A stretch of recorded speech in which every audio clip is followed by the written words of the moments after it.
అధికారం చేతిలో ఉందని చెప్పేసి నిర్దోషుల్ని చంపితే దేవుడు ఊరుకుంటాడా?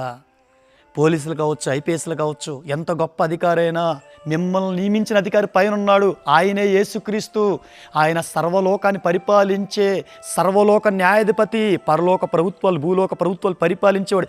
ఎక్కడైనా కానీ ఈ లోక అధికారులు అహంకారం వచ్చిన, కుయుక్తి ఉపయోగించిన, నిర్దోషులను చంపిన ఆయన చర్య తీసుకుంటే సర్వనాశనం అయిపోతారు.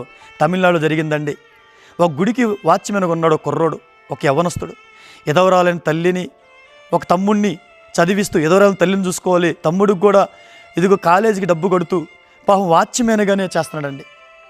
ఆ వాచ్మెన్కి వచ్చే జీతంతోనే పాపం యవ్వనస్తుడు విధవరాలని తల్లిని, తమ్ముడిని చూసుకోవాలి. ఆ గుడికి వాచ్మెన్గా ఉన్న ఇతని దగ్గరికి కారు పార్కింగ్ చేయడానికి తల్లి కూతురు ఇద్దరు వచ్చారండి.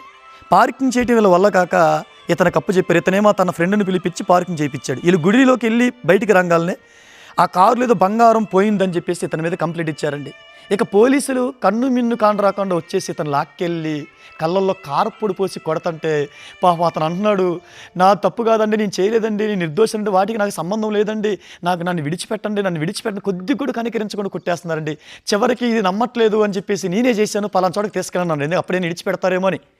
సరే అని చెప్పేసి ఆపి పలానా చోటకి తీసుకొచ్చినప్పుడు, జనాల మధ్యకి తీసుకొచ్చినప్పుడు, సార్ మీరు అక్కడ నా మాట వినలేదు కదా, అందుకే ఇక్కడ తీసుకొచ్చి ఇప్పుడే నమ్మండి, నాకు వాడికి సంబంధం లేదన్నప్పుడు మళ్ళీ అతని కళ్ళల్లో కారపొడి పోసి మళ్ళీ కొడతాం ప్రారంభించారు. వెంటనే ఆ దెబ్బలకి ఆ కుర్రోడు చచ్చిపోయాడండి. ఇప్పుడు ఎదవరాలు తల్లి ఏమవ్వాలి, తమ్ముడు ఏమవ్వాలి చెప్పండి.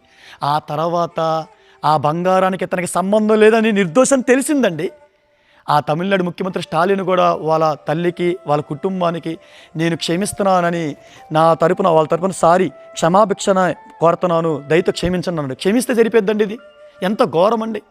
అదే తమిళనాడులో ఇంకోటి జరిగింది. మొబైల్ షాపులో తండ్రి కొడుకులు వాళ్ళు ఎన్నోసార్లు వాళ్ళని విసిగించాడు. ఎందుకంటే ఒక పోలీస్ అధికారంగానే మొన్న అట్టిపండ్ల బండి కాడ కూడా గొడవ పెట్టుకోండి, డజన్ అట్టిపండ్లు ఈరా, నేను పోలీసుని అన్నప్పుడు, సార్ నేను కష్టపడి బతికేవాడిని, డజన్ అట్టిపండ్లు ఎక్కిస్తే నేను నా కుటుంబాన్ని ఎలా పోషించుకోవాలంటే అతను కొట్టేశాడు. అతను కూడా ధర్నా చేయటం మొదలుపెట్టాడు, అట్టిపండ్ల బండోడు. ఇలా అధికార రంగాలనే ఫ్రీగా ఏదైనా దొబ్బేద్దాం, ఏదైనా చేద్దాం అంటే ఎంత ప్రమాదం. అలాగే మొబైల్ షాప్ కూడా తండ్రి కొడుకులు ఇద్దరిని కూడా కొట్టి చంపేశారు, లాకప్ డెట్ చేశారు. ఆ తర్వాత ఇప్పుడు బయటపడిన తర్వాత వాళ్ళని చెరసాలు వేసి ఇప్పుడు ఉరిశిక్ష చేశారు పోలీస్ అధికారులని. చూడండి, ఎంత అధికారం ఉన్నా పెత్తనం చలాయించద్దు, నీది కాంది సొంతం చేసుకోవాలని దోషులను చంపకో, వాళ్ళపై నువ్వు పెత్తనం చలాయించద్దు. ఏ కేసు విచారించకుండా దోషులు ఎవరు నిర్దోషులు తెలియకుండా అధికారం ఉందని చెప్పి మంచోళ్ళు కూడా చంపితే మీకు వచ్చే శిక్ష చాలా భయంకరంగా ఉంటుంది. ఎందుకంటే మీకు మించిన అధికారి పైన ఉన్నాడు, సర్వలోక న్యాయాధిపతి యేసుక్రీస్తు. ఆయనే సర్వాధికారి.